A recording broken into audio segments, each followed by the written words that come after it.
Anne and her sister Joan were returning by car from their parents' house.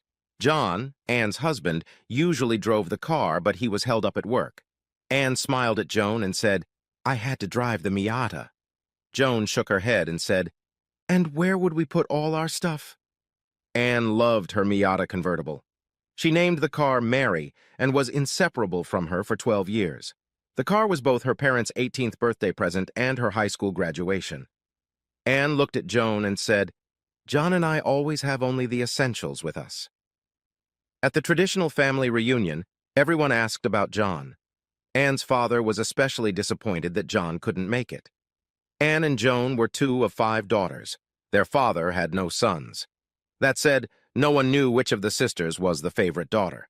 But there was no doubt about who was his favorite son-in-law. John called and apologized, promising to visit them soon. John was tall, dark-haired, well-tanned, and handsome. He was also smart, loving, and funny. He worked in the distribution center of an international company in Fredericksburg, Virginia. They had been together since 9th grade. John and Anne attended colleges that were 200 miles apart but still stayed together. John always joked that they went to different colleges together. Anne looked out the window. She remembered all the kids asking about Uncle John. John loved the children, and they loved him. He was their favorite playmate at every family reunion. Joan looked at her sister. She felt something was bothering her. Finally, she said, "Okay, let's get it over with. What's going on with you?" Anne continued to stare out the window. Joan looked away from her for a few minutes, but then she told her sister again, "You'll feel better if you share what's bothering you with someone. You know you can tell me anything." Anne lowered her head and said, "I'm having an affair." Joan was shocked and fell silent. Coming to her senses, she asked, "Are you cheating on John? Oh my God, Anne, why?" Anne looked up with tears in her eyes and said, "I don't know why myself." Joan reached out to take her sister's hand. "Tell me everything," she asked. Anne answered, "It started 6 months ago, right after our family meeting. It was David Stevens from my office. He'd been flirting with me for a couple years, and one day I just said yes." Joan clarified, "Is this the same David Stevens I met at one of your picnics last year? The same David Stevens you warned me to stay away from? The man you called an asshole who chases every skirt?" "Yes," Anne said. "I thought I'd be safe from him. There's no way I could fall in love with someone like that." Joan asked, "But you fell in love with him?" Anne shook her head and said, "No, of course not. It's just that I used to think he was an asshole. Now I know that for a fact. I broke up with him on Friday at lunch." Joan looked at her sister. "It was lunch in a hotel room?" Anne looked angrily at Joan and said, "No, no, and no, it was in a restaurant." Joan asked, "You had sex with him, but you didn't like him? That doesn't make any sense, Anne. I have to ask again, why?" Anne hesitated for a moment, then answered, "I think I freaked out when I saw John playing with the kids 6 months ago. We were just discussing having children of our own. The house was almost paid off. Our cars are paid off. We have no credit card debt. Joan, we have almost $20,000 in a college fund for kids who weren't even born. We plan to really do it when we turn 30. John is 30 now. I'll be 30 in 2 months. Joan asked, "You don't want kids?" Anne replied, "I always thought I did. But now I'm scared. I've been afraid of becoming a mother. I'm afraid of losing us, me and John. I'm afraid of losing myself. I love my job. I should have given up the pills 6 months ago." "Anne, does John know all this?" Joan asked. Anne shook her head sadly. Then Joan asked another question. "You didn't give up the pills." Anne said quietly, "At first, I didn't want to stop taking them. After I started with David, I had to stay on them. I couldn't risk getting pregnant with him." Joan got angry. "You slept with him without condoms. You know his history. How could you not think about protection?" A weeping Anne said, "He doesn't like rubbers. I don't like them either." Joan said to her sister, "John thinks you haven't taken birth control in 6 months. You need to stop this madness. You need to tell John everything and beg his forgiveness. He loves you, Anne. He can forgive you, but only if you're honest and upfront with him. You know, John, a secret will kill your relationship." Anne replied, "No, Joan, I could never tell him. Do you remember Bob and Carol Wilson?" Joan nodded. Anne continued, "Bob was having an affair with someone from work. Carol found out, and their lives have been a living hell ever since. John and I had several conversations about Bob's infidelity.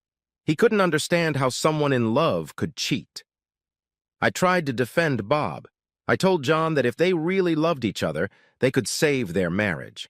I told him that they could put the pieces of their mosaic together. This affair might even make their marriage stronger. But Joan, I can tell you for a fact that he doesn't look at it that way. Joan continued to listen to her sister. She realized that Anne was just digging herself an ever deeper hole. She asked Anne, "Tell me about David asshole Stevens. I can't believe that sex with him could be so unpleasant." Anne replied, "Sex with David is normal. He's aggressive in bed. But with David, everything was done hastily, and again, we never had much time to get together. With John, it's much better. It was always great." Reflecting aloud, Anne said, "I tried to make David more like John. Why would I do that when I already have John? Unfortunately, John was becoming more and more like David in bed. We haven't had all-day lovemaking in a couple months." Joan was disturbed by this news. She asked, "Anne, when did your sex life with John start to change? Was it around the same time you and John started discussing the Wilsons?" Anne hesitated. "I think so." Joan remarked, "The John I know doesn't like gossip, but I think he tried to get you to end your affair for the first 3 months, and for the last 3 months you've been defending your affair." The realization struck Anne. Oh God, no. Does he really know? Does John know about David? Anne picked up her cell phone. She needed to talk to John. She needed to hear his voice. The call went straight to voicemail. Joan asked, "How did he communicate with you when you talked to him last night?" Anne realized that John hadn't called last night. They always talked before going to bed. Even when they were separated by thousands of miles, they talked. Anne said to Joan, "He didn't call me last night." Joan asked, "Tell me about your last communication. Did he seem okay?" Anne replied, "He seemed normal. We talked about Bob and Carol again. Joan, he said it was too late for them. He said that if Bob had come clean, maybe he would have had a chance." Anne continued, "We talked about Mary, about my car. He asked me if I would fix it if the windshield cracked. I told him that of course I would. Then he asked me if I would fix it if I had fender damage. I told him yes. He then asked me, would I fix it if the car was totaled in an accident? I told him no. I remember telling him that the car would never be okay again. It might look new, but it would never drive like it used to. And he told me that Bob had ruined his marriage to Carol." Joan was crying now too. She said to Anne, "Pull yourself together. We don't know for sure what he knows, but we do know that you absolutely have to talk to him." Joan pushed a little harder on the gas pedal. They pulled into the driveway of Anne's house. There was a light on the front porch, but John's SUV wasn't there. Anne shouted fearfully, "He's not here!" Joan judiciously replied, "He could have parked in the garage. Open the garage door." Anne knew his car wouldn't be in the garage. Their 2-car garage was reserved for her Miata and his 1988 BMW 325C convertible. She used her cell phone to open the garage door. The two women looked at the nearly empty garage. John's convertible was not in the garage. Anne's Miata was gone, but there was something in its place. In the spot where the Miata had been parked before lay a 4-by-4-foot mound of mangled red metal. On top of it lay a large envelope of heavy paper. Anne knew the contents. She had prepared many such packages herself at her job. On top of the envelope was a metal emblem that read, Mary. That emblem had been on the back of her car when they replaced the Mazda emblem with Mary a few years ago. On one of the emblem's screws hung John's wedding ring. Next to the emblem were her birth control pills. Anne picked up a paper lying to the side. It was a handwritten note addressed to her. She read the short text.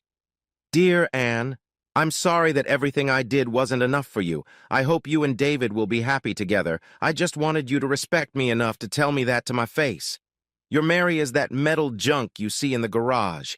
Let me know if you can put the pieces of that mosaic back together again. I've always loved you, Anne, and I will always love you. I hope you find the happiness you're looking for in your life. John. R.S. You have some kind of STD. Please get yourself tested. Our doctor says it can be pretty nasty if left untreated. You need to see him on Monday. He says you will need to tell the health department about your lovers." Anne handed Joan the note and sat down on the floor. She couldn't cry. She couldn't make a sound. She couldn't move. Joan sat down beside her and held her tightly against her. Anne's cell phone rang. She answered it without looking at the caller ID. "John?" she cried. "No, it's your mother," came a voice from the phone. Her mother continued, "John just left us. He brought your father some parts for the car and said he came to say goodbye. He didn't want to tell us what happened. He said you should tell us yourself. Why is he leaving you, Anne?" Anne told her mother, "I had an affair. I slept with another man." Anne's mother was silent for a few moments. Then she said disappointedly, "I can't believe you could do something like that. Is Joan with you?" Anne replied, "Yes, Joan is here." Her mother then said, "I have to go. Your father needs me. Anne, he's crying. I've been married to him for 40 years, and this is only the second time in my life I've seen him cry." Joan helped Anne into bed. Anne got up in the night and went downstairs to sleep on the couch. She couldn't sleep in their bed without him. The two of them spent a restless night. The next morning, Anne was up and ready to face a new day. She took a shower and woke Joan up. Anne said, "I have a busy day today. Will you help me?" Anne knew her sister's answer. She thought about John. He had no real family to lean on. His parents had died in a car accident 20 years ago. He had one brother, but that one was in the military and they only saw each other once every couple years. The fact that he was facing this alone broke her heart. The sisters went from the house straight to the doctor's office. He asked the necessary questions as professionally as he could. Anne felt guilt in every answer she gave. The doctor wrote several prescriptions to treat her venereal disease. Then they went to Anne's workplace. She talked to James Johnson. He was the partner she worked most closely with. She told him the whole story. He told her to take a week's vacation. The firm would represent her in the divorce. He promised to solve any work problem while she was away. As she left Johnson's office, she headed down the hallway to where she saw David Stevens talking to a couple of paralegals. When he turned toward her, Anne kicked him in the groin with her knee. She picked up a heavy copy of Black's Law Dictionary and kicked him in the head. David Stevens flew across the table and landed with a clatter. Anne said, "Expect a call from the health department." Anne turned around and saw Mr. Johnson. She said to him, "I apologize for the mess. Will the firm represent me if I am arrested?" Johnson smiled and nodded, then said, "There will be no police report." Then they went to John's workplace. Anne knew that John had an automobile trailer and had taken all the possessions he had with him. He must have left the neighborhood, but she had to find him. She went to John's boss's office. Anne had met Fred Jennings at several company events. He was a good boss and a good man. His secretary was Doris Miller, the nurse of the company. Doris saw Anne and said, "Hi, Anne. Fred has been expecting you. Please come in and have a seat." Anne saw the sadness in her eyes. Anne and Joan entered Fred Jennings' office and sat down in the chairs offered to them. Anne aggressively said, "I need to know where John is. Does he still work here?" Fred calmly replied, "Anne, you have no enemies here. I've always liked you, and I think very highly of John. He said you could come here. He authorized me to answer all your questions." Fred continued, "John has moved to Charleston, Scotland. He's the new Southeast Regional Manager. This is a big promotion for him. We first talked to him about this move 6 months ago, but John turned it down. He said you two were going to have kids, and he wanted you to be closer to your family. He also knew that the new position would require a lot more time to work. Then, about 2 months ago, he asked me if the position was still open. He said that the pay raise would allow you to quit your job. He also thought you two might want a change of scenery." Fred stopped and looked at Anne. He added, "John is a great worker, but he's a bad liar. He told me what was really going on between you two. I had hoped you two would move in together, and I'm so sorry it didn't work out. John isn't scheduled to report to the new office until next Monday. I can give you the address and phone number of our branch office there, but I don't know where he's staying in Charleston." Anne stood up and reached for Fred's hand. She said, "Thank you, Mr. Jennings." Fred replied, "Good luck, Anne. We all wish you nothing but the best for the future." The sisters went to lunch at a small diner down the street from her office. As they ate, Anne felt the stares of some of the members of the legal community. She knew there would be a lot of rumors and gossip, but she didn't care now. Anne told her sister, "He gave me every chance, didn't he? He was almost begging me. Why didn't he just say so? Why didn't he ask me to stop? Joan looked at her sister. Did you ever give him any sign that you might stop? They ate and went back to the law office. Deborah Mayton, the best divorce attorney in the firm, was assigned to her case. Deborah read the divorce petition and the proposed property settlement. She looked at Anne and said, "This property division agreement is extremely favorable to you. He leaves you with a house that seems to be almost paid off. In addition, he has only withdrawn $25,000 from your joint investment and bank accounts. You get to keep your 401 account. The arrangement is better, I think, than we could have ever hoped for." Deborah paused to watch Anne's reaction, then continued. "Your husband is asking for the following. He will take the 2 cars he drives, a 1988 BMW 325 IC and a 2018 Toyota RAV4. He will keep his 401 account. It looks like it's a little bigger than yours. He also withdrew $5,000 from your main checking account and all the money from an investment account he called the Baby Fund. That fund has $20,000 in it. The value of your other investment accounts is more. The last item is a request for you to return your maiden name." Joan hugged a sobbing Anne. Deborah Mayton felt a tear roll down her face. She had always liked Anne. She was familiar with her husband, and they seemed so perfect together. Deborah had seen so many failed marriages in recent years. She wondered how anyone could make such a marriage work if these two had failed. She knew it was unprofessional, but went around her desk and hugged Anne. The 3 women cried for lost love. There was nothing to fight about in a divorce. Deborah brought up the destruction of Anne's car, but John's attorney pointed out the unequal division of property. Mayton sought counseling, but the request was denied. John worked out of the area, and those sessions would have been impossible. 45 days later, Anne found herself in a conference room to finalize her divorce proceedings. It was the first time she had seen John since he had left her. He tried to look nice and calm, but he clearly wasn't. With Anne were her parents and Joan. Her parents had insisted on being there, but Anne wasn't sure if they showed up for her or John. Anne and John greeted each other politely and courteously. Anne asked, "John, can we talk privately for a minute?" John nodded and turned to the lawyers. "Can we have a few minutes in one of the conference rooms?" Deborah led the couple down the hall to an empty room. Anne began, "I'm sorry. I'm so sorry I hurt you. I've been trying to figure out why I cheated on you. The only answer I have is that I was afraid. I was afraid of the changes coming in our lives." John shook his head and said, "And I was excited about the changes coming in our lives. I thought we had the same dreams for our future. Do you remember what we promised each other before we got married?" Anne nodded slowly and answered, "We promised to always talk to each other. We promised that we would never let anything come between us. We promised to always tell each other the truth." Anne said sadly, "I was afraid the children would hurt us, you and me as a couple. I was afraid they would ruin our relationship." John responded sharply, "You thought children would hurt our relationship? You cheated on me with another man to fix our relationship?" John calmed down and continued, "If you had told me your fears, we could have faced them together. The truth is, you didn't want to face change. You did the one thing you knew would end our marriage."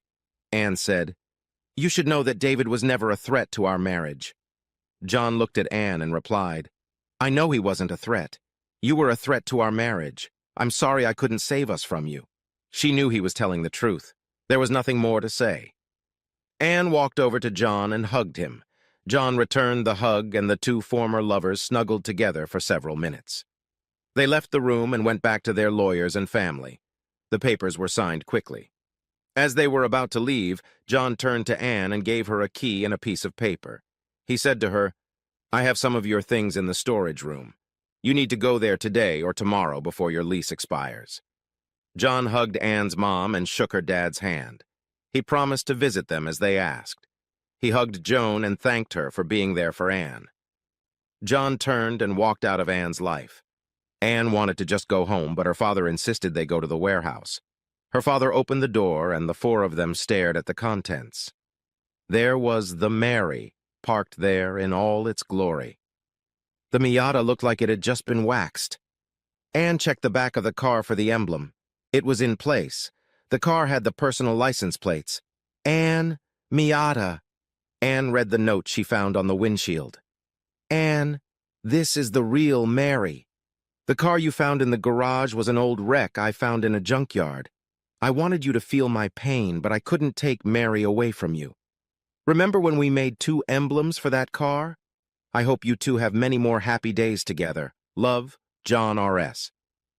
Mary needs to be insured before you get behind the wheel. Anne's father said, John called me 2 days ago and told me about your car. He wanted to make sure you got it home safely. Anne drove the Miata home. She decided to take a chance and drive 2 miles. She put the Mary in her usual spot in the garage and turned off the ignition. Her family found her crying. They were waiting for her in the living room, but they knew she needed to cry. The funny thing about life is that you often relive an event that you think you can never relive. Anne went on with her life and dove headfirst into her work. A couple years after her divorce, she applied and was accepted to Georgetown Law School. She rarely drove her precious Mary. The joy she had once felt was gone. She preferred to drive the Toyota Corolla she bought after John left. She often talked to her parents. When she asked, they would tell her they were talking to John. Anne wondered if he ever asked about her, and the answer was usually in the negative. The day of the family reunion approached, and Anne spoke to her parents again. Her father asked, "Is it okay if I invite John to the reunion?" She paused and replied, "Dad, it's been almost 5 years. I know how close you two were. I don't mind if you invite him." Her father said, "Even if he brings someone?" Anne closed her eyes and said, "Yes, Dad." At the family reunion, Anne watched John walk into the yard. The last 5 years had been very kind to him. He looked happy. John was accompanied by a pretty woman and 2 children. The children appeared to be between 8 and 12 years old. Anne looked at the woman carefully. She was pretty, tall and slender, with long black hair. Her breasts weren't very big, but she had slender legs. The woman had a good figure, but she seemed to have problems with her postpartum tummy. The 2 new children quickly disappeared into the crowd of other children playing. Anne thought this would be a good time to introduce herself. As she approached the couple, John turned to her. He said, "It's good to see you again, Anne. I'd like to introduce you to my wife, Maria." The pretty woman held out her hand. "Nice to meet you, Anne," she said. Anne replied, "It's nice to meet you, Maria. John and you look good. Who are the 2 little ones that came with you?" Maria replied, "These are our children, William. He is 9 years old, and Serena, she is 11. They were so excited to come today. Neither John nor I have a big family. Thank you for letting us come." John added, "I adopted and fostered them when we got married last year. Their father was killed in Afghanistan a few years ago." Anne smiled and touched John's arm. "I know you've always wanted children. I'm happy for you, for both of you." Maria asked John to go check on the kids and bring her a plate of food. John looked at Anne. "Can I get you something too?" Anne shook her head and sat down next to Maria. Maria said, "I'm sorry to send John away, but I've always wanted to meet you. John has told me so much about you." Maria touched Anne's arm. "He said good things, Anne. He was so in love with you. I was jealous of you for a long time." "And now?" Anne asked. Maria smiled at Anne and answered, "My jealousy turned to anger when he told me how you two broke up. I was angry because you hurt him, but then that was replaced with sadness when I realized the emptiness you left in him. He's the most wonderful man I've ever met, but I know he was once even better. I tried to put all the pieces of the mosaic together." Anne replied, "I'm really sorry. You can't imagine how much I wish I could change what I did, but you seem to have done a great job with it." Maria shook her head. "No work, Anne," she said. "I failed miserably. I tried to help him, but I wasn't the one who saved John. Your father was the greatest help to him. He always treated John as if he were his own son. But the real credit goes to William and Serena. The more time he spent with them, the more he came alive. Children won't let you hide inside yourself." Maria placed Anne's hand on her stomach. "He'll be a wonderful father to our next child," she said, and added before Anne could ask, "I'm 4 months pregnant." Anne hugged Maria. She told her, "I'm so happy you saved him. I never could forgive myself for what I did to him. The realization of what I did haunted me." Anne felt a weight lifted off her shoulders. She had been in therapy for over 4 years, but this one moment seemed to be the cure she had been looking for. Anne looked at Maria and added, I have to tell you, not only did you put his mosaic together, you helped put me together as well. John soon returned with 2 plates of food. Anne's father followed John with the drinks. Anne asked her father, Can you sit with us for a minute? Anne's father replied, Sure. Anne said, There is one item left unresolved in the divorce. I think we need to settle it now. The father looked embarrassed. A half-smile seemed to play on Maria's lips. Anne continued, John, we are divorced, but I don't think we've resolved the issue with my family. I think we should have joint custody. You and now Maria and the children are part of that family. Dad laughed, stood up and hugged Anne. Maria cried as she also hugged Anne. John said, Thank you. Anne replied, Don't thank me. You don't know how hard work they can be. At that moment, Anne thought to herself, Well, I may have lost a husband, but I gained a brother. There was a big difference in those kinds of love. Anne chuckled, thinking that Dr. Williams would enjoy talking about this the next time she had a therapy session. 3 days later, Anne thought back to meeting Maria and the kids as she drove to class. The breeze fluttering her hair was wonderful as she moved down the highway. She lowered the convertible top of Mary's car and turned up the radio louder.